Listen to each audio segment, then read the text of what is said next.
Salut les Vatosokos, j'espère que tout le monde se porte bien. On se retrouve pour une nouvelle petite vidéo, mais cette fois-ci, ce n'est pas avec le Paris Saint-Germain, c'est une autre vidéo. Rappelez-vous, la vraie vie des gangsters. Aujourd'hui, je vais vous ramener une vidéo. Alors, je tiens à préciser déjà que cette vidéo, ce n'est pas moi qui l'ai faite, ce n'est pas moi qui l'ai montée. Cette vidéo appartient à la chaîne Profession Gangster. Voilà. J'ai demandé à cette chaîne, au propriétaire de cette chaîne, si je pouvais partager cette excellente vidéo qui a été faite par lui sur ma chaîne. Il m'a dit cordialement oui, si tu cites le nom de ma chaîne et si tu le mets en description. Ce que j'ai accepté tout de suite, car c'est normal, c'est lui qui a eu le taf, c'est lui qui a eu le boulot de la montée de l'affaire, donc c'est normal que je parle de sa chaîne et que je parle et que je la mette en titre aussi, en description sur le titre. Voilà, donc cette personne a été très sympa, parce que des fois, les propriétaires de certaines vidéos n'acceptent pas. Lui, il a accepté, et je tiens donc à remercier encore une fois la chaîne Profession Gangster, qui est une excellente chaîne, et il fait que des vidéos sur les gangsters, et je vous dis franchement, c'est de l'excellent travail. Et donc voilà, je vous invite à aller checker sa chaîne. Franchement, ça mérite le détour, on va dire ça comme ça. Voilà, en tout cas, merci à toi, Profession Gangster, chaîne Profession Gangster, de m'avoir accordé ce petit privilège de pouvoir partager ton excellente vidéo sur ma chaîne. Donc, revenons à nos moutons. La vraie vie des gangsters. Aujourd'hui, je vous emmène dans la prison d'Alcatraz, la fameuse prison qui est à côté de San Francisco, de la ville de San Francisco aux États-Unis, pour vous parler tout simplement, pas seulement de la prison en elle-même, mais de l'évasion de trois individus, histoire vraie, qui a été repris dans le film de Clint Eastwood, L'évadé d'Alcatraz. Trois personnes, trois gangsters qui, les frères Anglin et le détenu Maurice. Maurice qui est justement le rôle que tient Clint Eastwood dans le film L'évadé d'Alcatraz. Trois personnes, trois évadés qui n'ont jamais été retrouvés. Alors il y en a qui disent qu'ils sont morts dans la baie, qui se sont noyés. On n'a jamais retrouvé leur corps. Donc d'autres ont dit qu'ils les ont vus à certains endroits. Enfin, le mystère reste entier, on ne saura jamais la vérité, mystère, histoire non résolue. Mais avant eux, il y a eu plein de tentatives d'évasion. Et justement, c'est ce qu'on va voir donc sur cette vidéo. Beaucoup n'ont pas réussi, mais je ne veux pas vous spoiler. Vous allez découvrir cette vidéo sur donc la prison d'Alcatraz, la dure prison d'Alcatraz, où ont été envoyés des vedettes du gangstérisme comme Al Capone, par exemple, et plein d'autres. Bumpy Johnson aussi, par exemple, aussi. Pour ne citer que, mais il y en a eu d'autres. Et en fait, c'était la prison des VIP, mais gangsters. Voilà.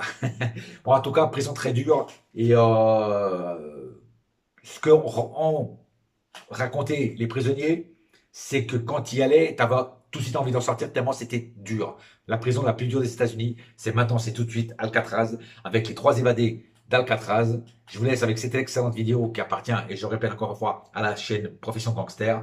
Et on se retrouve à la fin. Allez, bon visionnage. Le plus gros projet de la chaîne. Je vous en parle en fin de vidéo. Restez donc bien jusqu'au bout.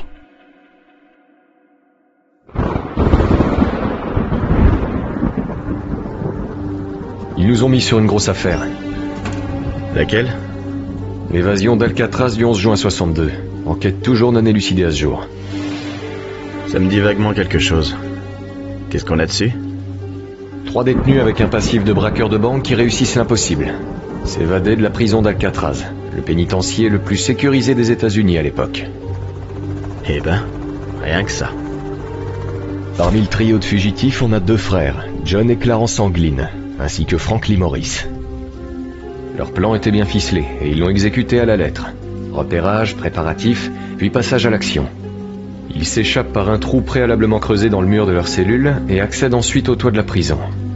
Ils se dirigent en direction de la rive nord de l'île et préparent alors leur radeau de fortune pour traverser la mer qui les sépare du continent. Et puis là, plus rien. Les enquêteurs perdent leurs traces à leur entrée dans l'eau. À l'heure d'aujourd'hui, on ne sait toujours pas s'ils ont réussi leur coup. De vrais fantômes, tu me diras. On a tout de même quelques éléments de preuve qui vont nous permettre d'éclaircir un peu plus ce fichu mystère. Je vois que t'as les dossiers d'enquête avec toi. Ouais, on a de quoi faire avec ça. Al Capone, Mickey Cohen, Bumpy Johnson, Whitey Bulger, Machine Gun Kelly. Décidément, la prison d'Alcatraz rassemblait les criminels les plus dangereux de ce pays. Je te propose de nous pencher tout d'abord sur l'histoire de ce pénitencier. Ça nous permettra d'y voir plus clair dans cette évasion. Considérée comme l'une des plus complexes et l'une des plus abouties jamais réalisées aux États-Unis.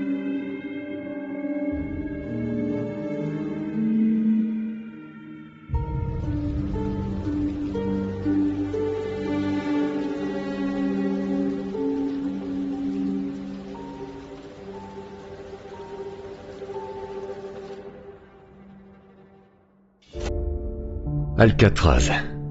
Manifestement une prison pas comme les autres. On dit que l'île a commencé à accueillir des prisonniers à partir de la fin des années 1860, après la guerre de sécession. À l'origine, une prison militaire où étaient envoyés les soldats les plus insolents et les ennemis politiques. Il faudra attendre 1912 pour voir apparaître l'élément central de l'île. Ce grand bloc en béton que l'on connaît et qui fera office de prison. Construit par les prisonniers militaires eux-mêmes, il est composé de 600 cellules. À l'époque, il s'agissait tout simplement de la plus grande structure en béton armée au monde, ce qui a rendu l'île d'Alcatraz très populaire. Certains lui avaient même trouvé un surnom, le Rocher. Le statut de la prison change à partir de 1934. Alcatraz devient un pénitencier fédéral pour détenus civils. L'idée était d'y envoyer les individus les plus dangereux du pays, ceux qui étaient les plus incorrigibles et qui avaient une forte propension à l'évasion. On retrouvait donc des braqueurs de banques, des kidnappeurs, des meurtriers et même des patrons du crime organisé. Leur but était de créer une prison dont il serait impossible de s'évader, et où la corruption et les traitements de faveur n'existeraient pas.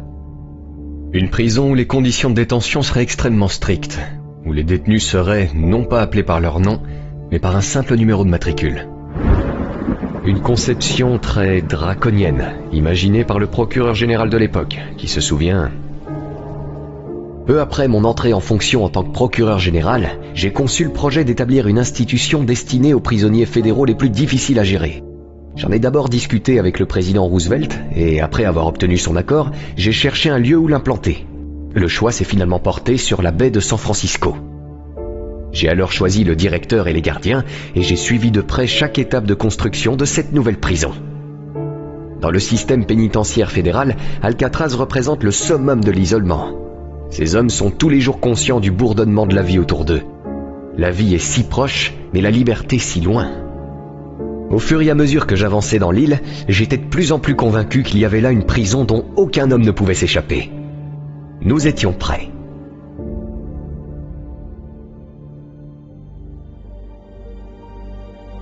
Les détenus considérés comme les pires des pires ont donc été transférés à Alcatraz à partir de 1934. Al Capone, Machine Gun Kelly, Bumpy Johnson, Whitey Bulger ou encore Mickey Cohen, pour ne citer que. De grands noms qui ont très probablement contribué à alimenter l'atmosphère mystérieuse et fantasmagorique de l'île. Mais bon, à Alcatraz, ces individus n'étaient désormais plus rien, réduits à de simples numéros pour les briser moralement. Leurs conditions de détention étaient particulièrement insupportables. Les privilèges étaient réduits au strict minimum, avec uniquement les besoins vitaux, comme la nourriture, l'eau, les vêtements et les soins médicaux. Pas droit au journal ni à la radio, seul un accès limité à la bibliothèque était autorisé. Quant au droit de travailler, il n'était pas donné à tout le monde. À Alcatraz, il fallait le mériter. Mais le pire était sans doute cette règle du silence. Une règle imposée lors des premières années du pénitencier fédéral, qui interdisait aux prisonniers de parler avec les autres détenus. Elle sera abolie à la fin des années 30 à cause des cas de folie qu'elle avait engendrés. William Henry Ambrose, gangster de Chicago arrivé à Alcatraz au début des années 30, s'en souvient très bien. Capone est en train de devenir fou à cause des restrictions. Mais il ne perd pas la tête et ne craque pas. Il a été au trou 3 ou 4 fois pour avoir parlé. L'interdiction de parler est la chose la plus difficile à Alcatraz, pour lui comme pour tous les prisonniers. Pas un mot ne peut être prononcé, que l'on soit à table, au travail ou dans la cellule. C'est le pénitencier le plus dur que j'ai jamais vu. Le désespoir vous gagne. Capone le ressent. Tout le monde le ressent. L'impossibilité de parler devait être dure à encaisser. Ce directeur de prison était intraitable. James Aloysius Johnston. C'était lui le premier directeur d'Alcatraz en tant que prison fédérale. Il voulait faire de cette prison un modèle avec une sécurité maximale à tout point de vue. Il s'est alors dit que si le pénitencier était conçu pour accueillir le gratin du crime, il devait choisir les meilleurs agents pour les surveiller. Il en a employé suffisamment pour garantir une surveillance maximale. Ce qui fait qu'Alcatraz comptait un gardien pour 3 prisonniers. Très loin du ratio de 1 gardien pour 12 à 30 prisonniers des autres établissements du pays. Les gardiens de prison d'Alcatraz devaient alors suivre chaque détenu de près et réaliser un comptage fréquent. Fréquent, c'est-à-dire 12 comptages par jour. Eh ben, il fallait qu'ils montrent au public qu'ils étaient bien décidés à enrayer la hausse de la criminalité qui sévissait dans les années 30. En 30 ans, la criminalité avait augmenté de 1000%. L'idée était donc de faire d'Alcatraz un endroit capable de dissuader les autres criminels de venir séjourner sur le rocher. Pour ceux qui y étaient déjà incarcérés, le mal était déjà fait. Cela n'a pourtant pas empêché certains d'entre eux de penser à l'évasion. Charlie Bertha, matricule AZ132, dira ceci. Alcatraz était un endroit sans espoir, une véritable prison de l'esprit. La seule chose qui me permettait de tenir était l'idée que je pourrais un jour sortir d'ici. Nombreux de ces gars avaient connu beaucoup de souffrances. Ils n'avaient plus rien. Quelle que soit la durée de leur peine, tout se résumait à une question de temps. L'un compte le temps qu'il a perdu, tandis que l'autre compte le temps qu'il lui reste jusqu'à la fin. Un autre témoignage, cette fois-ci du détenu Jim Quillen, matricule AZ586. Ces hommes n'avaient plus rien à attendre. Vous savez, leur jeune vie était maintenant terminée. Il n'était pas possible de revenir en arrière pour arranger les choses. Je me suis moi-même retrouvé dans cet état d'esprit désespéré, conscient de ne jamais pouvoir récupérer ce qui était perdu. Croyez-moi, certains d'entre eux voulaient vraiment sortir, d'une manière ou d'une autre. La vie en prison était déjà assez dure, mais Alcatraz en amplifiait le caractère sinistre. San Francisco était juste là, devant vous. On pouvait sentir le mouvement qui se produisait de l'autre côté de l'eau, l'effervescence de la vie urbaine. Je ne peux pas l'expliquer, mais vous pouviez tout voir juste là. On entendait les femmes rire sur les bateaux qui passaient devant l'île. Cela a rendu les choses difficiles pour beaucoup d'hommes. Ils étaient condamnés à de longues peines et vivaient avec leurs seuls souvenirs. Certains en ont eu alors assez. Ils ont décidé qu'ils n'allaient pas vivre leurs derniers jours en pourrissant sur cette île. Je ne pense pas que les gens comprennent vraiment ce que c'est que de vivre dans cet environnement pendant des années. La plupart des gens peuvent survivre pendant des semaines ou des mois dans cet état, mais imaginez la tension mentale d'une personne qui vit cela pendant plusieurs années. On nous disait quand nous pouvions manger, quand nous pouvions dormir, quand nous pouvions fumer, quand nous pouvions lire, quand nous pouvions chier. On pouvait choisir les livres qu'on lisait et c'était à peu près tout. D'une manière ou d'une autre, certains de ces gars allaient goûter à nouveau à la liberté, selon leurs propres conditions. Ils allaient goûter à la liberté au moins une dernière fois. Vous savez, morts ou vivants, ils se disent qu'ils sont morts de toute façon. Ils n'avaient rien à perdre. Même les gars qui ne réussissaient pas leur tentative d'évasion ne perdaient rien au final.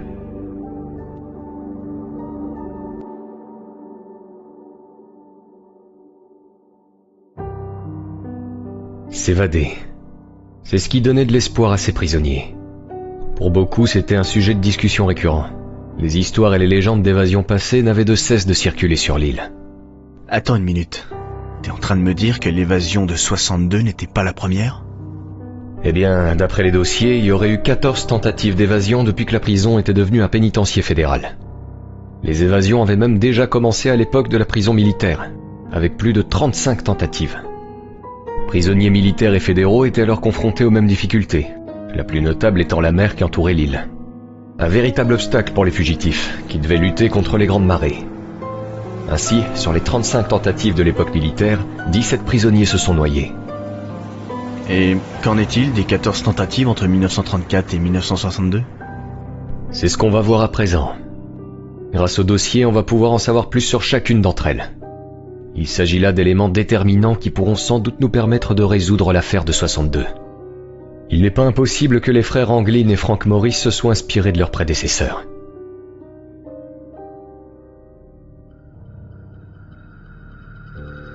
Alors, qu'est-ce qu'on a ? Ah, voici la première tentative d'évasion. Tentative commise le 27 avril 1936 par le détenu Joseph Bowers, matricule AZ210. Bowers est arrivé à Alcatraz en septembre 1934, avec une peine de 25 ans à purger suite à un cambriolage raté. Faisait partie des premiers groupes de détenus arrivés sur le rocher. Le médecin en chef de la prison nous en dit plus sur son cas dans un rapport, peu après son arrivée. Bowers est un homme avec une intelligence très limitée. Il représente un véritable défi en matière de détention, nécessitant probablement l'application de mesures strictes. Un autre rapport du docteur suggère que Bowers souffrait d'une maladie mentale. Il était d'ailleurs considéré comme fou et désespéré par les autres détenus. La règle du silence instaurée dans les premières années, ajoutée à la routine implacable de la prison, ont lourdement pesé sur lui, ce qui n'a pas aidé à améliorer son état mental.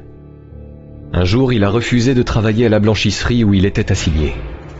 Résultat, il a été confiné dans une cellule de 1m80 sur 1m80 pendant 3 mois.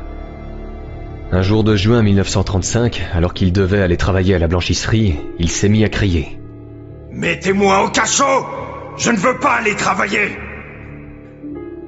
Il a été par la suite sévèrement puni, placé à l'isolement, puis soumis à un régime alimentaire restrictif.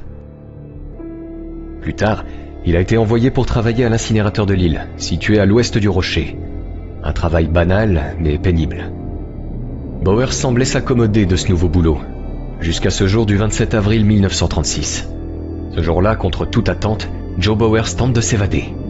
Ervil Chandlers, gardien de prison, se rappelle bien de la scène.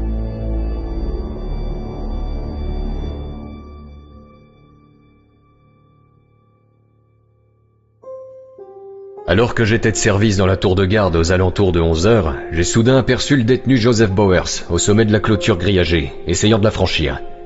Je lui ai crié plusieurs fois de descendre, mais il a ignoré mon avertissement et a continué.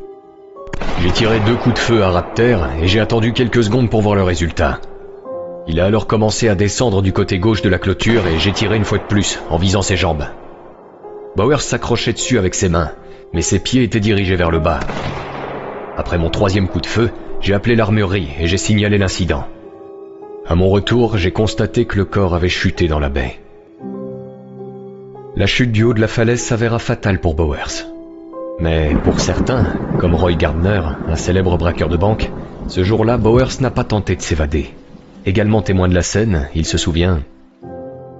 Il a été rapporté que Bowers avait tenté de s'échapper, mais ce n'est pas vrai. J'ai vu le 2e coup de feu, celui qui l'a fait tomber de la clôture, mort, sur les rochers, à 15 mètres en contrebas. Joe a été envoyé travailler à l'incinérateur, seul. Il y travaillait lorsqu'un camion à ordures a déversé des papiers et que le vent en a fait tomber quelques-uns par-dessus la clôture. Bowers avait reçu l'ordre de garder l'endroit propre et a tenté de grimper sur la clôture pour ramasser les détritus. Le gardien de la tour surplombant l'incinérateur a alors ordonné à Bowers de descendre de la clôture. Bowers a protesté en disant qu'il devait ramasser les papiers. Et c'est là que le gardien lui a tiré dessus à 2 reprises. La vérité est que Bowers n'a pas tenté de s'échapper. Avis partagé par un autre témoin, Monsieur Archer, un jeune officier de garde. Vers 10h50 ce jour-là dans ma tour, j'ai entendu 2 coups de feu. En courant vers la porte, j'ai vu le prisonnier, Joseph Bowers, debout sur le rebord à l'extérieur de la clôture près de l'incinérateur. Monsieur Chandler se tenait à l'intérieur dans la tour d'en face, fusil à la main. Pendant que je regardais, Bowers a alors commencé à escalader la clôture, essayant apparemment de retourner à l'intérieur de la cour. Il réussit à passer un bras et une jambe par-dessus les fils barbelés lorsqu'un 3e coup de feu retentit. Son corps s'est figé quelques instants avant de basculer en arrière, disparaissant de ma vue par-dessus la falaise. Alors a-t-il tout simplement bien voulu faire son travail, ou bien a-t-il été assez fou pour tenter l'impossible? On ne le saura probablement jamais. Quoi qu'il en soit, il s'agissait de la première tentative d'évasion d'Alcatraz, et elle a envoyé un message clair aux prisonniers. Les gardiens n'hésiteraient pas à tuer tous ceux qui tenteraient de franchir les clôtures de la prison. Les frères Anglin et Frank Morris étaient prévenus.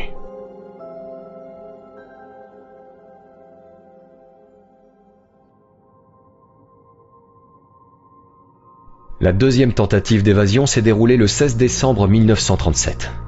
Theodore Cole, dit Ted, et Ralph Rose sont les protagonistes de cette évasion. Il s'agit de 2 braqueurs de banque transférés à Alcatraz en même temps. Les 2 se connaissaient déjà, ils s'étaient rencontrés dans un pénitencier avant Alcatraz.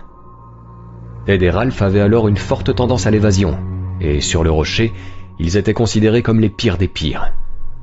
Le dossier de Ted Cole le décrit comme un abruti vicieux et tueur, doté en plus d'un calme inhabituel. Son dossier est rempli d'actes de violence et de crimes passibles de la peine de mort. Il est dit que Ted est un criminel vicieux qui commet des vols, des enlèvements et d'autres crimes qui dépassent les frontières de l'État. Quant à Ralph, ce n'était pas un enfant de cœur non plus. Son dossier est truffé de mentions de braquage de banque s'étalant sur plus d'une décennie. Il avait été transféré à Alcatraz à cause de ses nombreuses tentatives d'évasion. Sur le rocher, il était alors une menace constante, comme l'indique ce rapport. Ce prisonnier fait constamment du bruit, sème la discorde parmi les autres prisonniers en essayant de les empêcher de se rendre au travail et en utilisant les mots les plus grossiers à l'encontre des agents pénitentiaires. Il a été placé à l'isolement dans le bloc A parce qu'il agitait constamment les détenus du bloc D et qu'il défiait les gardiens en les provoquant au combat. Ted Cole et Ralph Rowe étaient donc de nouveau réunis, cette fois dans la prison la plus sécurisée du pays. Une prison dans laquelle ils n'ont pas l'intention de rester très longtemps, puisque l'idée d'une potentielle évasion ne tarde pas à germer. C'est dans les anciens bâtiments industriels de la prison, situés à l'extrême nord de l'île, qu'ils vont trouver la faille. Ted et Ralph sont en effet affectés à un atelier de réparation de pneus situé dans un bâtiment qui avait échappé aux rénovations de sécurité. Les barreaux qui couvraient les fenêtres étaient en fer doux d'origine, laissés par l'armée à l'époque. Ted et Ralph se sont donc dit qu'ils allaient exploiter cette faille. Pendant plusieurs semaines, ils capitalisent alors sur cette brèche en sciant discrètement et à tour de rôle les barreaux d'une fenêtre à l'arrière du bâtiment. Ils utilisent des lames de scie à métaux préalablement volées et cachent leur travail grâce à un mélange de graisse et de cirage. Le jour de l'évasion, le temps est particulièrement brumeux, ce qui constituera leur plus grand avantage. Tout débute lors du comptage de routine de 13 heures.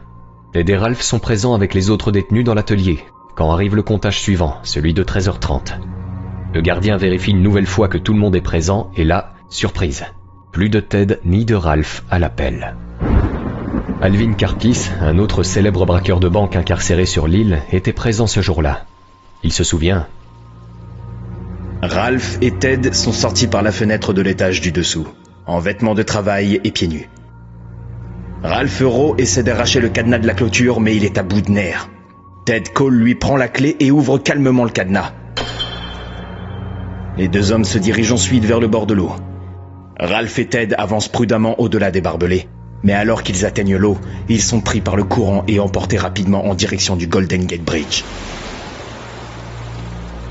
C'est à ce moment-là que j'ai murmuré à l'attention des autres détenus.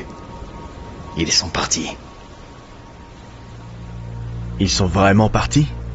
Enfin, je veux dire, ils ont vraiment réussi leur coup? Eh bien, quelques minutes après le comptage de 13h30, l'alerte sera lancée. Les autorités pénitentiaires partent immédiatement à leur recherche, mais rien. Aucune trace de Ted Cole et de Ralph Rowe. Le directeur adjoint de la prison écrira dans un rapport: Nous avons procédé à une fouille complète de la zone sans trouver d'autres indices ou signes des fugitifs. Pas d'empreintes de pas ni de vêtements. Nous avons passé l'île au peigne fin, pénétré dans toutes les résidences et inspecté tous les coins et recoins. Les bateaux des gardes-côtes américains ont également été informés de l'évasion et toutes les eaux environnantes de l'île ont été minutieusement patrouillées. Il y avait un courant exceptionnellement fort à proximité de l'île à ce moment-là, causé par une marée extrêmement haute. Mort noyé alors? C'est ce que penseront les autorités. Un avis partagé par l'ingénieur municipal adjoint de San Francisco, qui dira dans le journal local: Le jour où Rowe et Cole ont pris la fuite a été l'un des jours où les marées ont été exceptionnellement fortes. Un bon nageur partant d'Alcatraz se serait retrouvé à traverser le Golden Gate dans le brouillard avant d'avoir dépensé suffisamment d'énergie pour atteindre le rivage en eau calme. Les petites embarcations n'auraient pas pu résister au courant. Comme l'affaire de 62, les enquêteurs perdent leur trace à leur entrée dans l'eau. Malgré les recherches approfondies sur l'île et le long des côtes, rien de concluant. C'est à se demander si le duo a finalement réussi à survivre. La théorie de la réussite commence alors à émerger. Certains journaux publient des articles disant que les deux hommes auraient apparemment été vus dans des bars, ou encore qu'ils auraient commis des vols après leur évasion. Un ancien détenu d'Alcatraz dira de plus à un enquêteur qu'il était certain qu'ils avaient réussi leur coup. L'espoir d'un possible succès a ainsi commencé à gagner la population carcérale de l'île. Alvin Karpis n'était lui pas aussi optimiste. Il se souvient: Alors que nous restions à la fenêtre à regarder, Ralph et Ted ont pris de la vitesse. Ils venaient juste de passer la bouée qui se tordait sur le côté à cause du fort courant quand, à moins de 500 mètres du rivage, Ralph a disparu comme si quelqu'un l'avait attrapé sous l'eau. Une affaire bien étrange. L'affaire est d'ailleurs toujours non élucidée à ce jour. Et même si les responsables de la prison ont conclu l'affaire en s'appuyant sur la thèse de la noyade, certains éléments nous indiquent le contraire. Eh oui, parce qu'on a aussi 2 autostoppeurs qui ont affirmé avoir vu les fugitifs, et ce quelque temps après l'évasion. Ils les ont parfaitement identifiés auprès des policiers comme étant Cole et Rowe, grâce à des photos.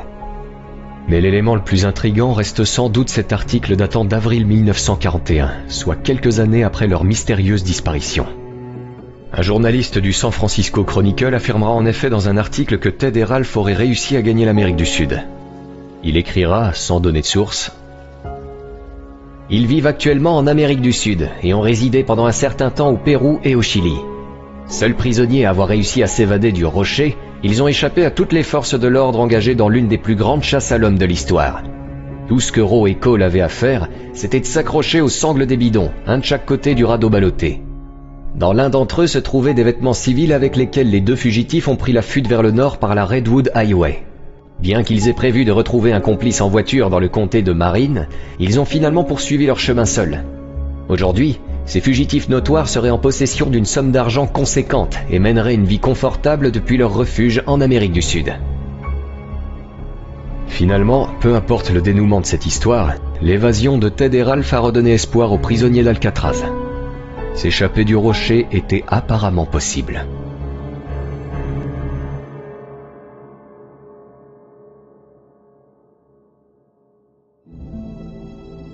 L'évasion de Ted et Ralph a dès lors fait renaître l'espoir dans la population carcérale. C'était le sujet qui revenait le plus dans les conversations des détenus, qui commençaient déjà à élaborer des stratégies de sortie.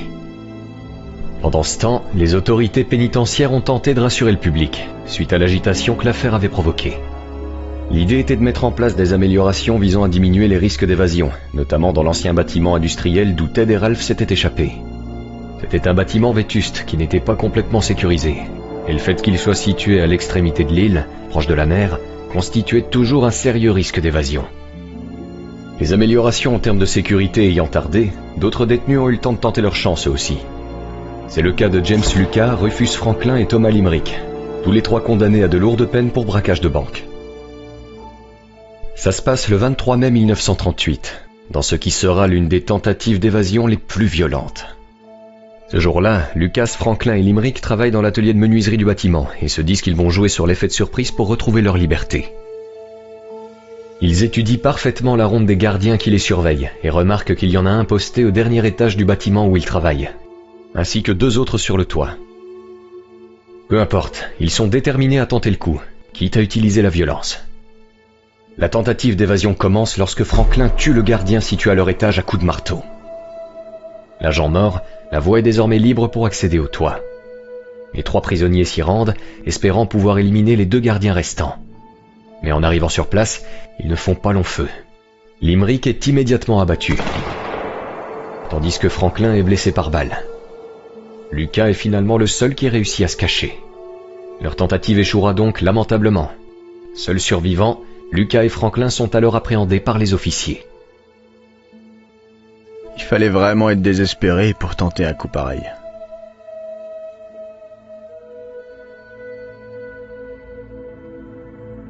« 13 janvier 1939. C'est la date de la 4e tentative d'évasion d'Alcatraz. Quels sont les protagonistes cette fois-ci ?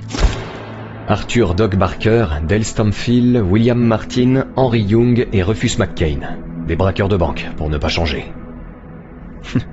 Décidément, Alcatraz était rempli de ce type de malfrats. Ces gars-là représentaient près de la moitié de la population carcérale de l'île. Les braqueurs de banque étaient en effet ceux qui avaient le plus tendance à s'évader. Ces types étaient à l'origine des casses les plus spectaculaires et complexes de leur époque. Ils étaient intelligents, méticuleux, déterminés, et avaient l'habitude de préparer des plans élaborés pour arriver à leur fin. À Alcatraz, ils ont donc continué à faire ce qu'ils faisaient de mieux, et ont commencé à étudier chaque recoin de la prison, recherchant la moindre faille pour l'utiliser à leur avantage. Je comprends mieux. Pour revenir donc à cette 4e tentative d'évasion, il semble que Doc Barker était le leader de ce groupe d'évadés. Doc Barker aurait apparemment songé à s'évader dès son arrivée sur le rocher. Henry Young, l'un des participants à l'évasion, le décrivait comme quelqu'un de déterminé. Barker était l'un des hommes les plus dangereux d'Amérique. Je savais qu'il était déterminé et impitoyable, et qu'une fois qu'il avait commencé quelque chose, rien ne pouvait l'arrêter, sauf la mort. Si je devais m'évader d'Alcatraz, ce serait sans aucun doute avec lui. Barker travaillait dans le même atelier de réparation que Ted Cole et Ralph Rowe. Il les aurait même aidés lors de leur tentative d'évasion, en leur procurant notamment des outils essentiels pour scier les barreaux des fenêtres. Il savait qu'un jour, ce serait son tour.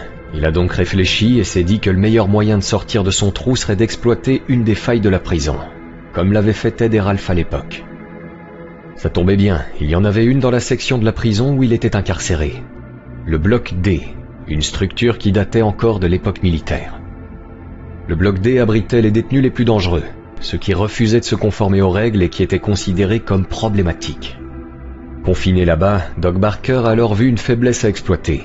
Les barreaux des cellules n'avaient pas été mis à niveau depuis la création de la structure originale de la prison en 1912. Les barreaux étant faits de fer doux, il a été facile de les scier avec de simples outils. Barker s'est donc dit que c'était la faille à exploiter. Évidemment, il ne pouvait pas réaliser le coup à lui seul. C'est pourquoi il recrute Dale Stamfield, un détenu qui purgeait une peine de prison à vie pour vol à main armée et enlèvement. C'est lui qui permettra à la bande d'obtenir les outils de contrebande pour scier les barreaux. Henry Young, Rufus McCain et William Martin sont ensuite venus compléter le groupe. Et c'est dans la nuit du 13 janvier 1939 que les détenus décident de mettre leur plan à exécution. Grâce au travail de sciage effectué auparavant et à la dissimulation de ce dernier avec du mastic de fortune, ils réussissent à sortir de leur cellule en se faufilant à travers les barreaux. Ensuite, le groupe réussit à atteindre l'extérieur. La nuit étant brumeuse, il est difficile pour les gardiens de les apercevoir. Barker et ses complices tentent alors de trouver ce qu'ils peuvent sur la plage pour construire un radeau de fortune. Quand tout à coup, l'alarme de la prison se déclenche. Un gardien du bloc D venait en effet de remarquer les barreaux de cellules sciés. Le groupe d'évadés s'empresse de terminer la fabrication du radeau, mais il est déjà trop tard. Les gardiens ont déjà commencé à ratisser l'île à leur recherche. C'est là qu'un gardien, posté dans une tour de contrôle, les repère. Il leur ordonne de se rendre, mais les prisonniers l'ignorent. Le gardien ouvre alors le feu. Ils seront tous capturés. Le bilan est de 1 mort, celle de Doc Barker en l'occurrence. Barker mourra quelque temps après sur son lit d'hôpital à cause de ses blessures trop importantes. Ses derniers mots ont alors été « Je suis complètement fou. Je n'aurais jamais dû tenter le coup. »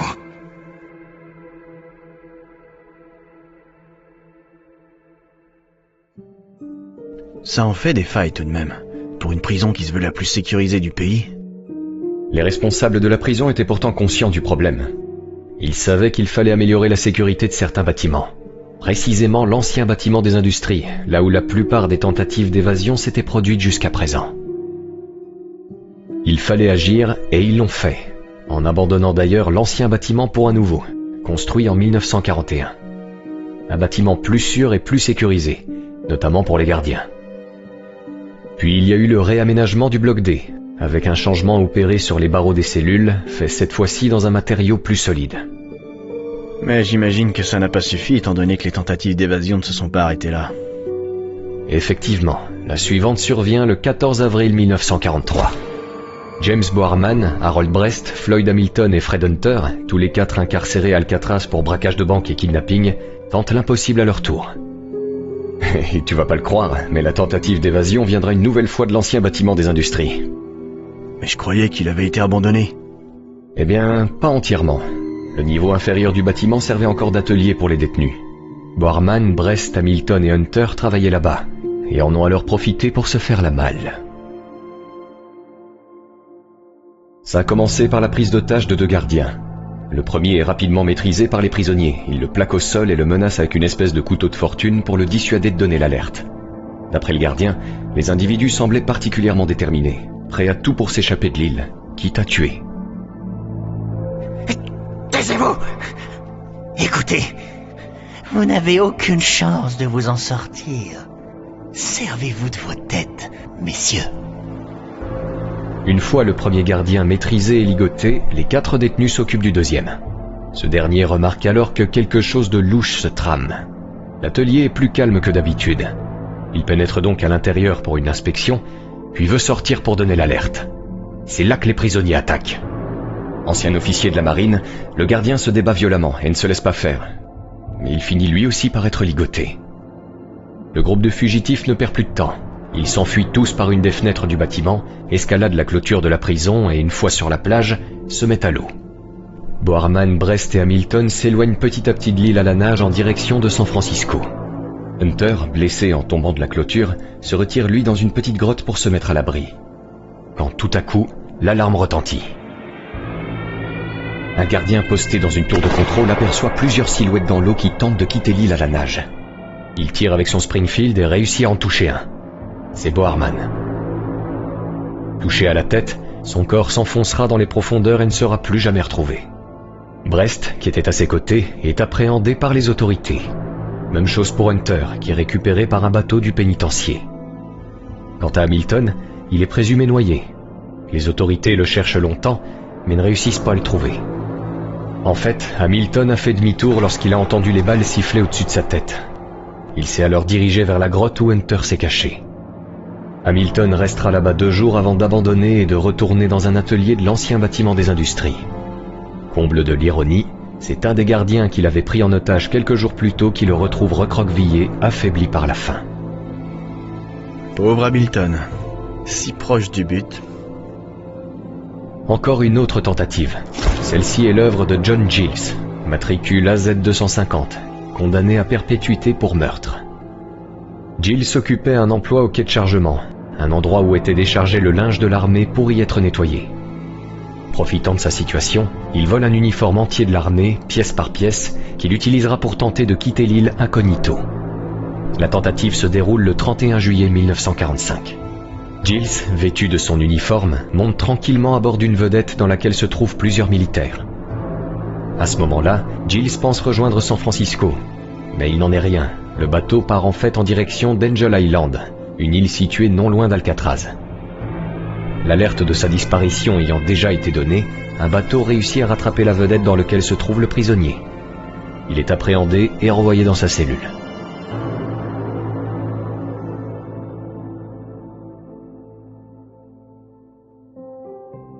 Tiens, encore une autre.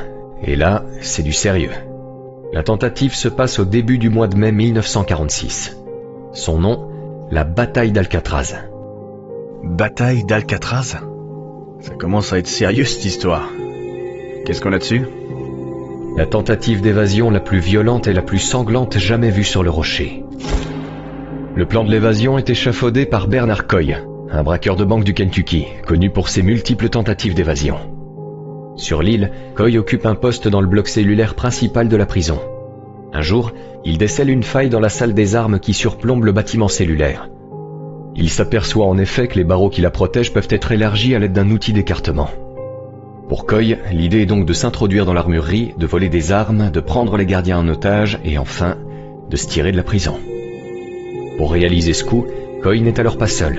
Il est accompagné par 5 autres individus. Joseph Kretzer, Marvin Hubbard, Sam Shockley, Miran Thompson et Clarence Carnes. Tous condamnés pour avoir volé quelque chose au cours de leur vie. Tout commence le 2 mai 1946, lorsque Bernard Coy et Marvin Hubbard attaquent un gardien dans le bloc principal. Ils réussissent à le maîtriser, puis font sortir Joseph Kretzer et Clarence Carnes de leur cellule. Coy va alors à la salle des armes. Il écarte les barreaux grâce à un outil fourni par ses complices et se faufile à l'intérieur. Coy s'était privé de nourriture pendant une période assez longue pour pouvoir justement passer entre les barreaux. Le voilà maintenant dans l'armurerie. Il attend que le gardien revienne, puis le maîtrise. Une fois que c'est fait, il distribue des armes à ses acolytes. Fusils, pistolets, grenades, bref, tout un arsenal. Le groupe se dirige ensuite vers le bloc D, où il libère une 12aine de détenus, dont Sam Shockley et Miran Thompson, qui complètent l'équipe. À ce moment-là, leur but est de trouver une clé qui leur permettrait de pénétrer dans la cour de la prison et accéder au quai de l'île, pour pouvoir ensuite s'enfuir à bord d'un bateau de la prison. Ils cherchent la clé, mais ne la trouvent pas. En fait, c'est l'un des gardiens pris en otage qui l'a sur lui. Les détenus cherchent partout, sauf au bon endroit. Après de longues minutes de fouilles, ils arrivent enfin à mettre la main dessus. Ils essaient d'ouvrir la porte, sauf que, pas de chance, la serrure se grippe. Il faut dire qu'avant de trouver la bonne clé, les prisonniers en avaient essayé plusieurs autres, ce qui a eu pour effet de bloquer le mécanisme par mesure de sécurité.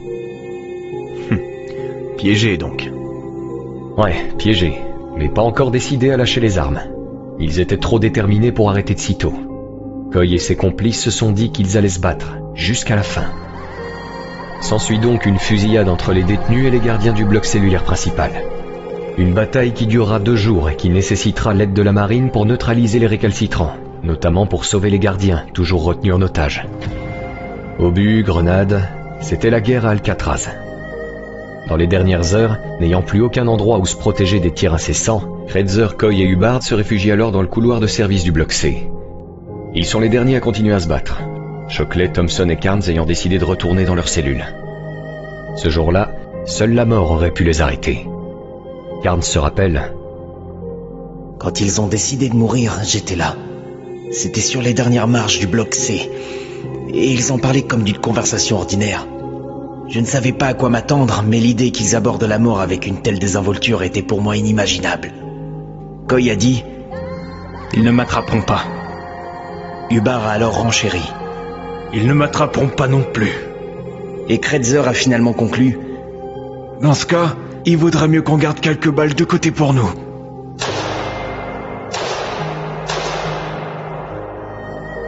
Au total, 2 gardiens pris en otage périront dans la bataille d'Alcatraz. 14 autres seront blessés. Shockley et Thompson seront eux condamnés à la peine de mort et exécutés dans la chambre à gaz de San Quentin. Quant à Clarence Carnes, il sera condamné une seconde fois à la prison à vie. Carnes jouera d'ailleurs un rôle important dans l'évasion de 62. Une évasion dont je crois qu'il est temps de parler.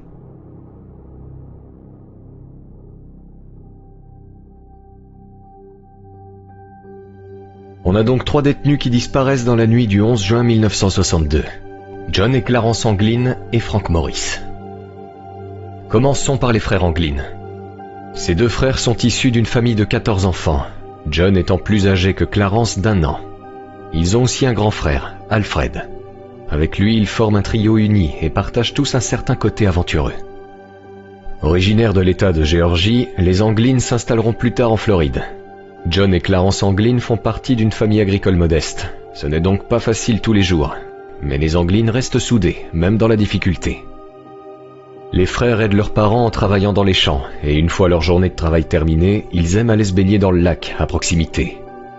C'est l'un de leurs endroits favoris. Ils adorent nager et sont particulièrement agiles dans l'eau. John aurait même remporté un concours de natation durant sa jeunesse, en traversant un lac de 650 mètres à la nage en un temps record. Il leur arrive aussi parfois de se mettre à l'eau par des températures inférieures à 0 pour se défier les uns les autres et savoir qui résisterait le plus longtemps à l'eau glaciale. Ces types étaient entraînés avant l'heure ou c'est moi? Ce qui est sûr, c'est qu'ils étaient à l'aise dans l'eau. Autrement, l'école devient de plus en plus difficile pour les 2 frères, et ce malgré leurs bonnes notes. Étant nouveaux dans la région, ils sont constamment harcelés par leurs camarades. Une de leurs sœurs nous en dit plus à ce sujet. Ils détestaient l'école parce qu'on se moquait toujours d'eux à cause de leurs vêtements. Aucun d'entre nous n'avait de beaux vêtements, et les garçons avaient particulièrement honte. Ma mère devait souvent raccommoder leurs pantalons usés, et ils en étaient arrivés à un point où ils étaient trop gênés pour être vus avec. Ce n'étaient que des adolescents, et ils en avaient assez de se faire railler tous les jours. Je pense qu'ils ont décidé que c'en était assez. Ils ont alors commencé à sécher l'école et à nager toute la journée pour ne rentrer que le soir.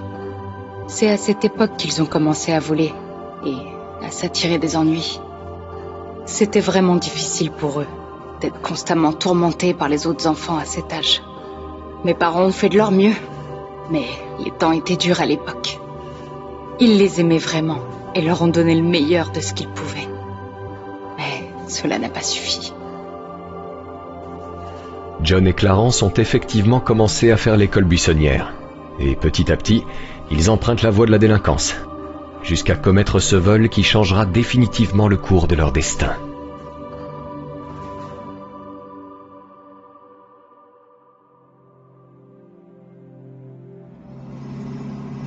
C'est un braquage de banque qui se passe en 1958 dans la ville de Columbia, en Alabama.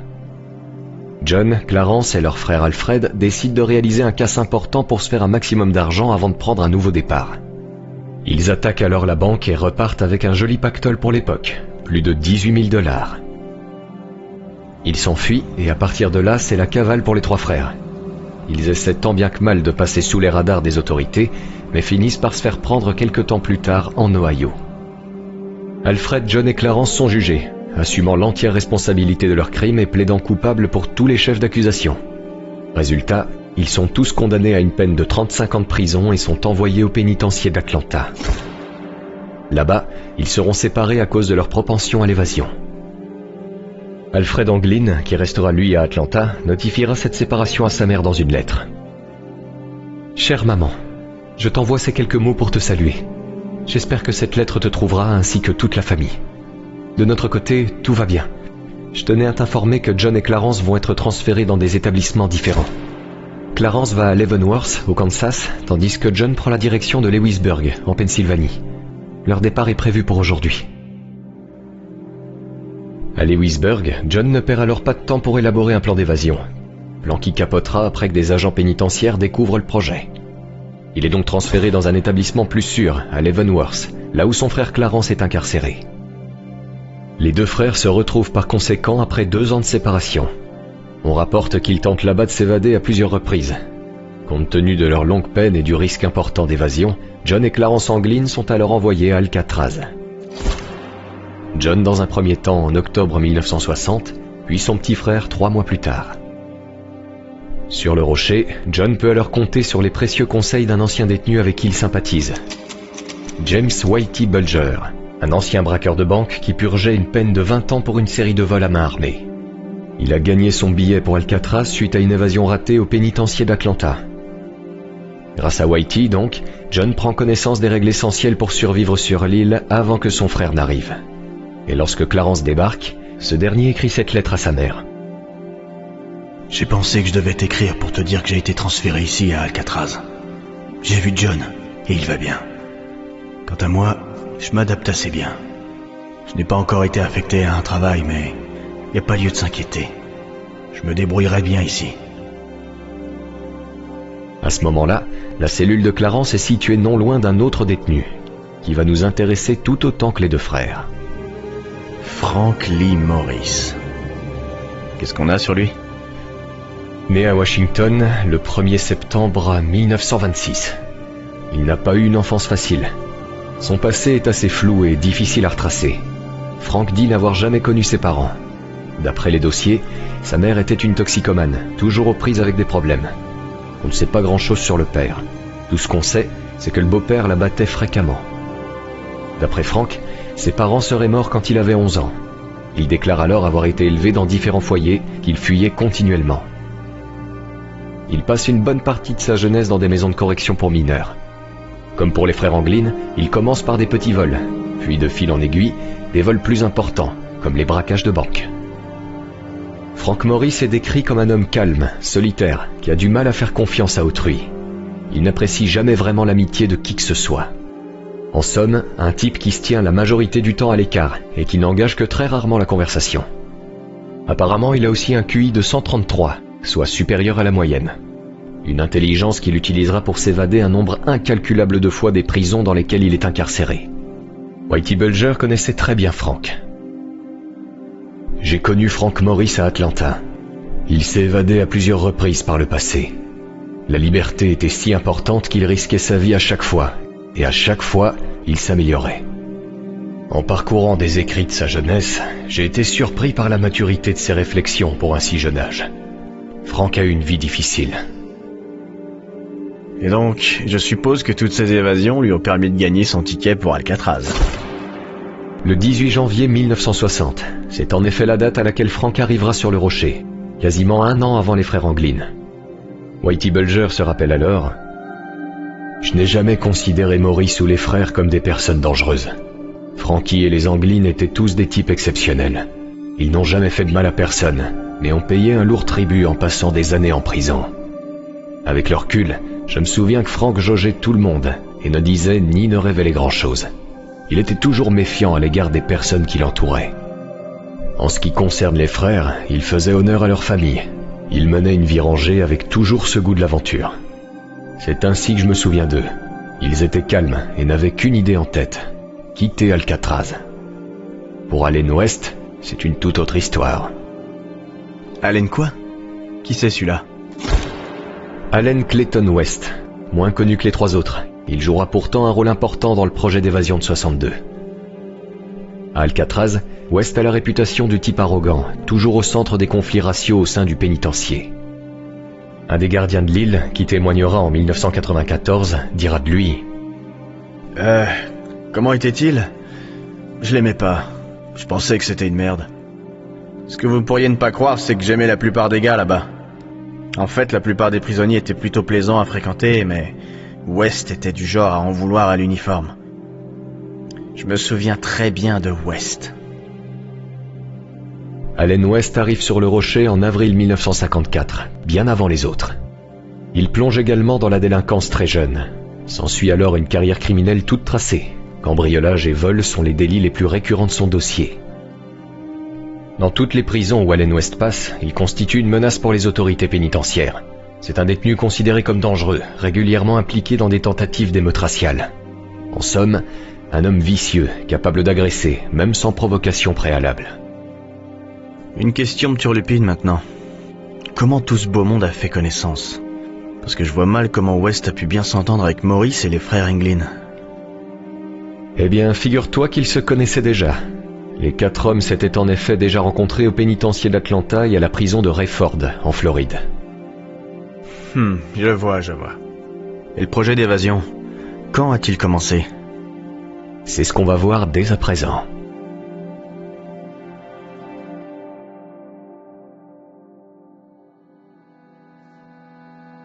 La préparation de l'évasion a commencé quelque temps après l'arrivée de Frank Morris à Alcatraz.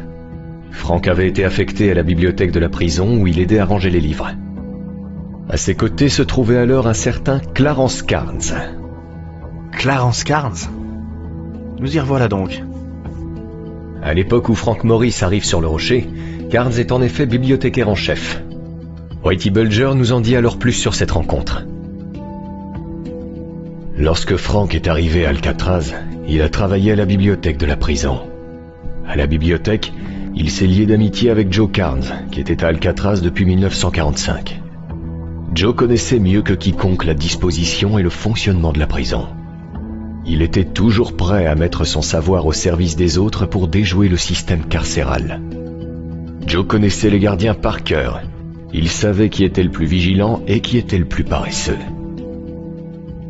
C'est grâce à ce Carnes qu'ils vont donc obtenir de précieuses informations sur la prison. Carnes avait d'ailleurs une bonne raison de le faire, d'après lui. L'une des raisons qui m'a poussé à les aider était qu'une fois que les condamnés se seraient échappés d'Alcatraz et auraient posé le pied sur le sol de San Francisco, ce serait fini. Ils fermeraient Alcatraz. Ok, très bien. Mais les frères Englin et Allen West dans tout ça? Les 2 frères n'étaient pas encore arrivés à Alcatraz à ce moment-là. Allen West, en revanche, était bien là. Thomas Kent, un autre détenu qui travaillait avec Frank Morris et Carnes à la bibliothèque, se souvient. Nous l'avons tous entendu de sa bouche. En février 1960, nous travaillions à la bibliothèque, Frank Morris, Joe Carnes et moi-même. À l'extérieur de la bibliothèque, Allen West, muni d'un pot de peinture et occupé à peindre les cellules, s'est approché de la grille de la bibliothèque pour nous interpeller. « Hey, j'ai trouvé un moyen de s'évader. J'ai déniché un itinéraire d'évasion au sommet du bloc B. Je crois que c'est faisable. Il y a une grille d'aération là-haut qu'on pourrait forcer. On pourrait s'échapper par l'arrière des cellules et laisser des mannequins dans les lits pour une nuit. » Le projet d'évasion est donc né à cette période. Oui, l'idée de s'échapper a commencé à germer à partir de là. À l'époque des premières années de la prison fédérale, il y avait en effet des rumeurs qui disaient que les bouches d'aération montées sur le toit offraient un potentiel moyen d'évasion. Une autre faille de la prison à exploiter, donc. Ouais, c'est ça. Et ce n'est que plus tard que les frères Englin entreront dans la partie.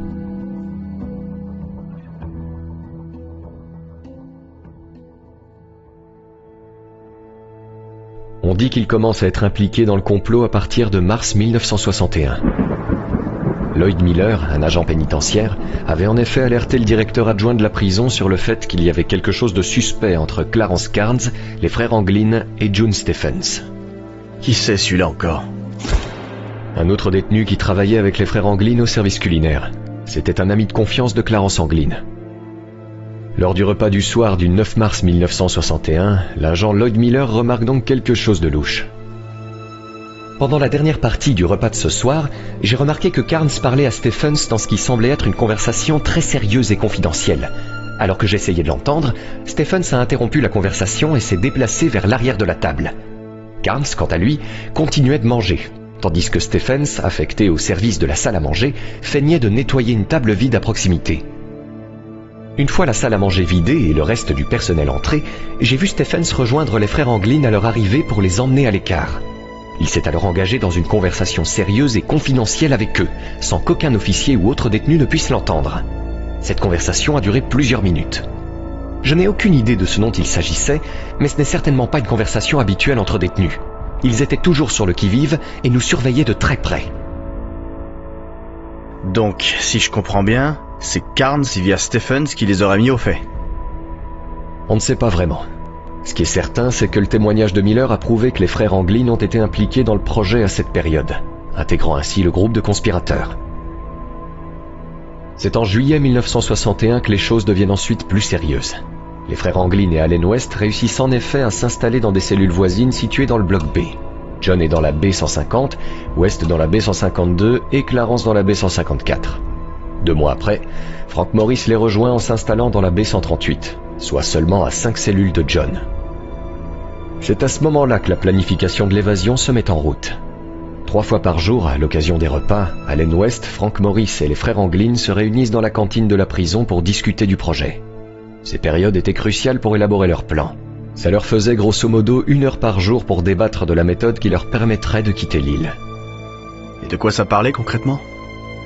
Il était question de plusieurs choses, comme la décision de confectionner un radeau de fortune et des gilets de sauvetage pour traverser la mer. Ils discutent aussi probablement des outils qui leur seront utiles pour mener l'opération à bien, comme les têtes factices pour tromper les gardiens une fois sortis de cellule. Et enfin, la direction finale de leur voyage, une fois qu'ils auront atteint le continent. À noter qu'entre-temps, Allen West change de cellule pour se placer à côté de celle de Frank. Dis donc, ça en fait des choses à faire. Je serais curieux de savoir comment ils se sont procurés tout ce matériel. Eh bien, il faut dire que le nouveau poste de Frank Morris a bien aidé. En effet, au début du mois de janvier 62, Frank est affecté à la fabrique de brosses, située au rez-de-chaussée du nouveau bâtiment des industries. Une place qui lui a très probablement permis de dissimuler certains outils et matériels utiles à la construction du radeau et des gilets de sauvetage. Avant ça, Clarence Anglin a également changé d'affectation professionnelle, travaillant désormais comme coiffeur pour les détenus. Un poste qui a été primordial pour récolter les cheveux servant à la confection des têtes factices. John changera aussi de poste et partira travailler dans la section habillement, aux côtés d'un certain Mickey Cohen. Le parrain de Los Angeles condamné pour fraude fiscale. J'avais presque oublié son passage à Alcatraz. Eh bien, figure-toi que Cohen aurait également joué un rôle dans l'élaboration de cette évasion. Comment ça? Il est dit que grâce à son influence, il aurait utilisé ses contacts à l'extérieur pour aider les futurs évadés. Une théorie plausible, dans la mesure où Cohen a été le seul condamné de l'histoire d'Alcatraz à obtenir une caution pendant son séjour. Libéré en octobre 1961 pour ensuite revenir en mai 1962, soit 7 mois plus tard. Et puis, il y a ces paroles de Mickey Cohen qui dira après l'évasion: On parlait beaucoup de conneries. Difficile de distinguer le vrai du faux comme le veut l'adage. Mais ces 2 gamins, ces gars, c'étaient des solides fils de pute. J'ai envie de croire qu'ils ont réussi. D'autres rumeurs ont également circulé, selon lesquelles Cohen aurait négocié au nom des conspirateurs avec un autre célèbre détenu d'Alcatraz. J'ai nommé Bumpy Johnson. Après le parrain de Los Angeles, voilà le parrain de Harlem. Décidément, ça fait du beau monde impliqué dans cette affaire. Mickey Cohen et Bumpy Johnson se seraient en effet promenés à diverses reprises dans la cour de la prison, ce qui aurait soulevé la méfiance et l'intérêt chez les gardiens.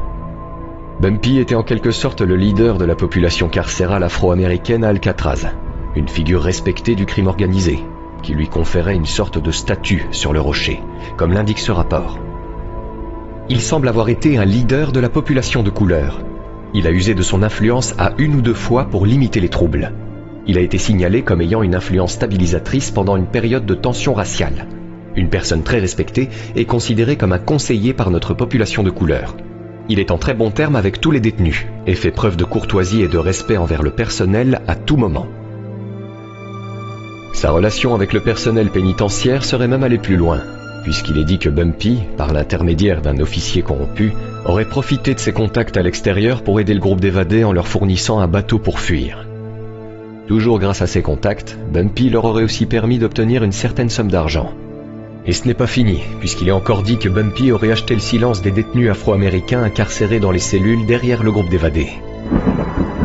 Un ancien gardien de la prison se rappelle alors: « Le fait qu'il n'ait rien dit reste pour moi un mystère. Les cellules étaient dos à dos avec le couloir entre les deux. Les détenus noirs étaient en face des blancs. Ils savaient ce qui se passait. Lorsque ces détenus rampaient là-haut, nuit après nuit, pour apporter du matériel, les détenus noirs pouvaient l'entendre. Et pourtant, ils n'ont jamais dit un mot. » Je ne comprends pas. Ils auraient eu beaucoup à gagner en informant les responsables de la prison du projet d'évasion. Pourquoi ne l'ont-ils pas fait? Faut croire qu'ils obéissaient à Bumpy.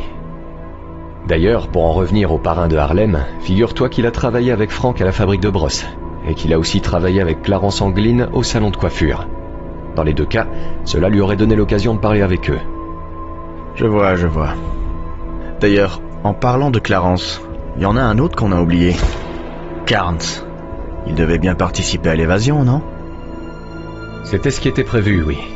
Mais Carnes était apparemment surveillé, ce qui l'a obligé à renoncer pour le bien de tous. Il continuera tout de même à les aider. Aide qui sera précieuse pour les futurs évadés.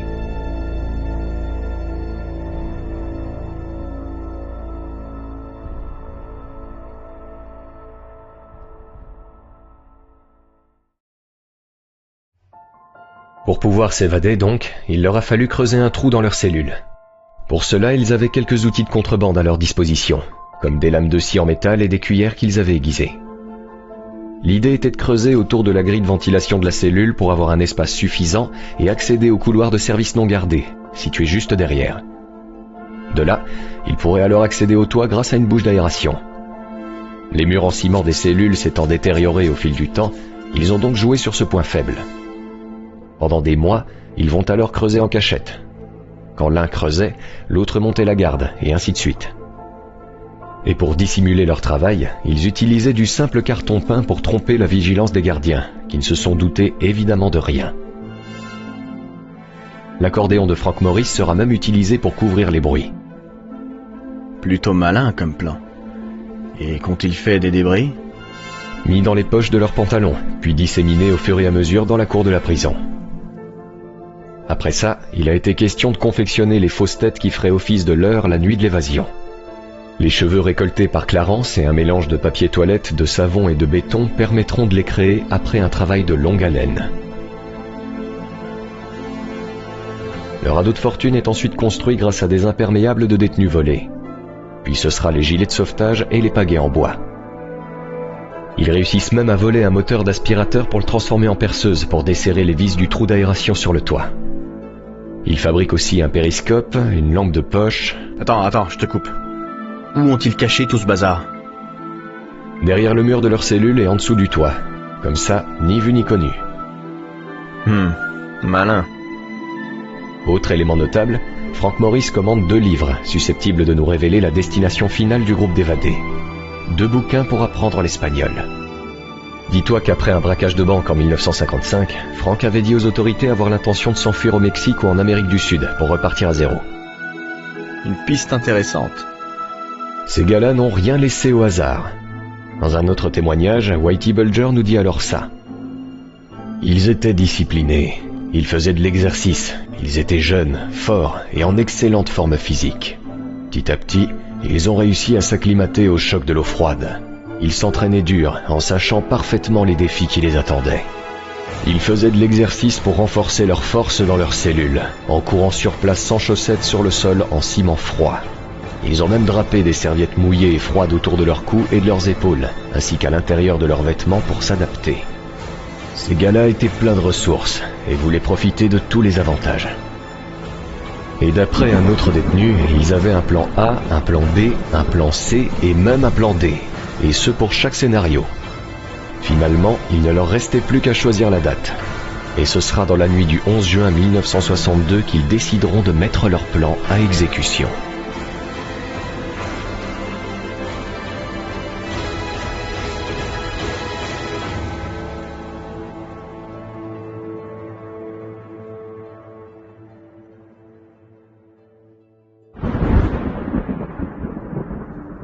La nuit de la grande évasion. Whitey Bulger s'en souvient très bien. La nuit de l'évasion a été passionnante, mais elle était, par moments, aussi inhabituellement calme. Beaucoup d'entre nous savaient ce qui se préparait. Le silence régnait, puis nous avons entendu un bruit sourd sur le toit. Nous avons tous joué le jeu en hurlant et en créant un bruit assourdissant qui devait secouer les gardiens, et qui, heureusement, a réussi à les distraire. Après avoir fait beaucoup de bruit pour détourner leur attention, les sons se sont éteints et tout est redevenu calme. Nous avons ensuite passé une longue nuit à visualiser ce que les gars avaient vécu. J'étais tellement excité que je n'ai pas pu dormir de la nuit. Chaque minute sans alarme signifiait 1 minute de plus d'avance sur les autorités. Le groupe de fugitifs met son plan à exécution après l'extinction des feux de 21h30. Frank Morris et les frères Anglin, après avoir placé leur fausse tête en guise de leurre, sortent de leur cellule grâce au trou qu'ils ont creusé. À présent, dans le couloir de service où se trouvent les conduits, ils attendent Allen West, qui, de son côté, semble avoir du mal à sortir de sa cellule. Le trou qu'il avait creusé n'est pas suffisamment large pour passer. Allen West reste donc bloqué dans sa cellule. Il ne partira pas avec le reste du groupe. Peu importe, Frank Morris et les frères Anglin continuent sans lui. Le trio emprunte alors le couloir de service avec leur matériel. Ils grimpent le long d'un tuyau, puis accèdent au toit en passant par une bouche d'aération. Frank Morris et les frères Anglin traversent le toit sur une 30aine de mètres. Grâce à un tuyau d'aération, ils peuvent ensuite redescendre jusqu'au sol. Ils escaladent 2 clôtures de barbelés et atteignent finalement la rive nord de l'île. C'est à ce moment-là qu'ils déploient leur radeau de fortune, prennent la mer et disparaissent. Où est-ce qu'ils ont donc pu aller ? S'il faut en croire le témoignage d'Allen West. Nous avions parlé d'aller à Angel Island. On pensait qu'il y aurait moins de chances d'être repérés si nous allions dans cette direction. Et en arrivant sur le continent, nous avions décidé de commettre un cambriolage pour nous procurer des armes et des vêtements, puis de voler une voiture. Nous voulions nous éloigner le plus possible de cette région, mais nous n'avions aucun plan quant à l'endroit où nous irions. Si nous réussissions à nous échapper, Maurice et moi avions prévu que tôt ou tard nous irions dans une direction et laisserions les frères Anglin aller dans une autre. Ce n'est finalement que le lendemain matin que l'alarme est donnée. Whitey Bulger s'en souvient encore. La nuit semblait s'éterniser. J'avais l'impression qu'il restait 1 an avant le lever du soleil et l'heure du décompte. C'était le grand moment, et mon cœur battait la chamade. Un gardien s'est rendu alors dans la cellule de Maurice, et comme il ne se levait pas pour le décompte, il a crié « Maurice, debout !» Le sergent a tendu la main dans sa cellule et lui a donné un coup de poing dans la tête. Imaginez le choc qu'il a subi lorsqu'elle a roulé sur le sol. Je pense pouvoir parler au nom de tous ceux qui se trouvaient dans la prison ce matin-là. C'était un moment de liberté pour nous tous. Dès lors, un important dispositif est mis en place pour rechercher les évadés. Mais Frank et les frères Anglin demeurent introuvables. Plusieurs théories émergeront alors. Certains penseront qu'ils se sont noyés, tandis que d'autres croiront en la réussite de l'évasion. Ce qui est sûr, c'est que les dossiers du FBI ne feront état d'aucune conclusion ferme, les théories se fondant sur des preuves limitées qui ne permettent pas de résoudre l'affaire. Une affaire qui deviendra de plus en plus complexe, au point de déjouer les enquêteurs pendant plusieurs décennies. Que s'est-il donc passé après leur entrée dans l'eau ? Il doit forcément y avoir quelque chose qui pourrait nous aiguiller. Allen West a dit qu'il était prévu qu'ils se dirigent à Angel Island. Tu penses que c'est dans cette direction qu'ils sont allés ? Possible, mais le témoignage de Woodrow Gainey, un autre détenu qui prétend avoir participé à la préparation de l'évasion avec June Stephens, nous dit autre chose. Au cours de leur conversation, John Anglin avait indiqué qu'il était plus court d'aller de l'île à San Francisco plutôt que de se diriger vers Angel Island. Par la suite, les frères Anglin ont évoqué la possibilité de s'emparer d'un hélicoptère, Maurice ayant approfondi ses connaissances en pilotage à travers de nombreuses lectures à la bibliothèque de la prison. Frank était convaincu de sa capacité à piloter un tel engin. Dans l'éventualité où il parviendrait à obtenir un hélicoptère, leur plan était de s'envoler loin, envisageant un refuge quelque part dans le désert de Californie, où il resterait caché plusieurs mois, le temps que les recherches s'apaisent. Ultérieurement, ils envisageaient de se regrouper pour commettre des braquages de banque. Ils n'ont fait mention d'aucun contact extérieur pouvant les assister dans leur entreprise. La théorie la plus populaire est que le trio s'est noyé en voulant rejoindre le continent. Mais aucun corps n'a jamais été retrouvé. Seule une pagaie en bois et des effets personnels sont retrouvés, mais il est possible qu'ils les aient laissés pour faire croire aux enquêteurs qu'ils se sont noyés. D'autres informations, à l'inverse, nous laissent penser que les frères Anglin et Frank Morris ont bel et bien survécu. Le FBI a en effet suivi plus d'une centaine de pistes à travers le pays. Les observations présumées ont été nombreuses, et les agents ont suivi des pistes allant d'observations dans des hôtels, des bars et des banques, à des observations plus aléatoires de 3 hommes à l'allure suspecte dans diverses voitures. Par ailleurs, le directeur d'Alcatraz aurait reçu une carte postale mentionnant « Ha ha, nous l'avons fait », signé Frank, John et Clarence. Le FBI n'a cependant pas pu établir de correspondance entre l'écriture et l'un des évadés. Clarence Carnes affirmera de plus avoir reçu une carte postale, plus de 10 ans plus tard. Une carte postale contenant les mots de code « Gone Fishing », ce qui voudrait dire qu'ils auraient réussi leur coup. Autre fait surprenant, cet appel reçu par une avocate renommée de San Francisco, qui affirme avoir reçu un coup de téléphone de la part de John Anglin à son cabinet. Je suis John Anglin, et je veux que vous contactiez le bureau des US Marshals pour organiser une réunion. Ne posez pas de questions. Faites ce que je vous dis. Savez-vous qui je suis? Lisez le journal. Le FBI a installé une écoute téléphonique dans son bureau, mais il n'a plus jamais rappelé. De vrais fantômes. Tout ça me paraît bien étrange. Tout comme les derniers mots de Robert Anglin, l'aîné des frères qui, dans son dernier souffle, avouera à voix basse sur son lit de mort. J'ai été avec les garçons. Je sais qu'ils ont réussi. Plus tôt dans sa vie, Robert avait quitté la Floride pour s'installer au Texas sans aucune explication logique. Ces derniers mots ont donc été très étonnants. De plus, certains frères et sœurs Anglin ont déclaré que leur mère recevait chaque année des roses rouges pour son anniversaire, et qu'elles étaient toujours accompagnées de 2 cartes non signées, et ce, jusqu'à sa mort, en 1973. Il y avait aussi des cartes de Noël signées par les frères, sans cachet postal ni indication d'origine. Ou encore le téléphone qui sonnait où l'on n'entendait qu'une respiration à l'autre bout du fil. Le meilleur pour la fin, cette preuve quasi irréfutable, selon laquelle les frères Anglin auraient réussi à gagner l'Amérique du Sud et vécu dans une ferme rurale, au Brésil. Une information venue de Fred Brizzi, un ami d'enfance des frères Anglin, qui à l'époque transportait de la drogue pour les cartels sud-américains. Celui-ci affirme qu'il est entré en contact avec John et Clarence près de 20 ans plus tôt. Il montrera alors une photo datant de 1975, dans laquelle on voit 2 hommes dans la campagne brésilienne. 2 hommes qui seraient, possiblement, les frères Anglin. Fous-toi de ma gueule. Non, c'était bien eux. Eh bien, pour le savoir, il a fallu attendre 25 ans, jusqu'à ce que la photo soit analysée par des experts en imagerie faciale. Et le résultat a été le suivant. Selon toute probabilité, la photo serait authentique, ce qui veut dire qu'il est très probable que les 2 personnes figurant sur la photo fournie par Fred Brizzi soient John et Clarence Anglin. Incroyable. Et qu'en est-il de Frank? Était-il avec eux? Le sort de Frank Morris n'a malheureusement pas été mentionné. Brizzi a déclaré qu'il y avait un autre homme avec les 2 frères, mais son identité ne lui a jamais été révélée. Cependant, en 1967, un homme a appelé les autorités en leur disant qu'il avait été le camarade de classe de Frank Morris et qu'il le connaissait depuis 30 ans. Il a alors affirmé l'avoir croisé dans le Maryland et l'a décrit comme ayant une petite barbe et une moustache. Malheureusement, il a refusé de donner plus de détails. Autre déclaration, celle de Bud Morris, un homme qui prétendait être le cousin de Frank, et qui dira l'avoir rencontré en personne dans un parc de San Diego, et ce peu après la date de l'évasion. Et c'est à peu près tout ce qu'on a sur Frank Morris. Je vois. Ça en fait des choses tout de même. Je pense que nous avons maintenant de quoi faire pour mener à bien l'enquête. Ouais, et il y a du boulot. Mettons-nous au travail sans plus tarder. Attends, je vois qu'il y a un dernier témoignage de Whitey Bulger. Je crois qu'il nous fait part de ses conclusions par rapport à toute cette affaire. Le directeur espérait qu'il s'était noyé, tandis que les détenus croyaient « ils l'ont fait ».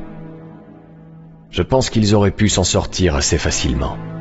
Ils ont probablement volé une voiture et parcouru une grande distance avant même de penser à se procurer de l'argent. Ces gars étaient intelligents, disposant de multiples plans de secours. Rapidement, ils ont créé un écart considérable entre eux et Alcatraz, sachant parfaitement comment échapper aux soupçons. Je crois qu'ils sont tous parvenus à la liberté et qu'ils ont suivi leur plan de couper tous les liens. C'était une question de discipline stricte de leur part de couper totalement les liens avec leur passé. C'est pourquoi personne n'a jamais eu de leurs nouvelles, non pas uniquement pour disparaître, mais pour protéger leur famille. Avant l'évasion, nous avons discuté en détail des tactiques que les fédéraux emploieraient pour essayer de capturer les fugitifs. L'une d'entre elles consistait à utiliser une pression extrême sur les familles. Je sais cela de première main, et je sais qu'il est possible de disparaître efficacement. Le trio n'a pas réalisé la plus grande évasion de l'histoire des États-Unis sans avoir un plan solide sur la méthodologie de survie une fois libre. C'est un dilemme douloureux, mais pour le bien de tous, ils n'avaient pas le choix.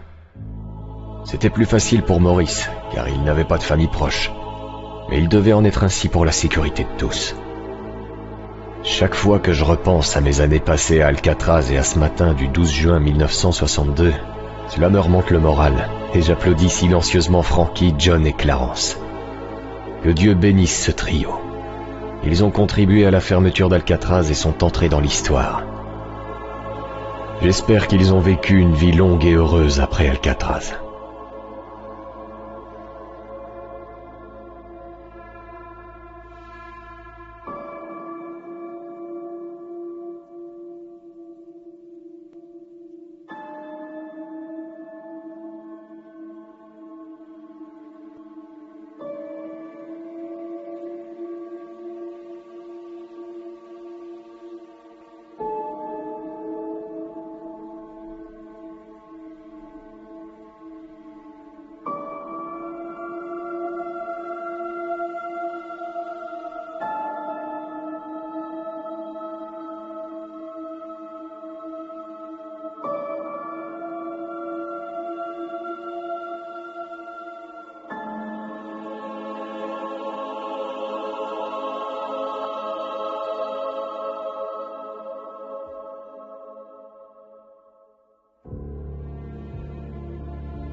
Et voilà, j'espère que vous avez aimé cette vidéo, autant que moi j'ai aussi aimé la voir.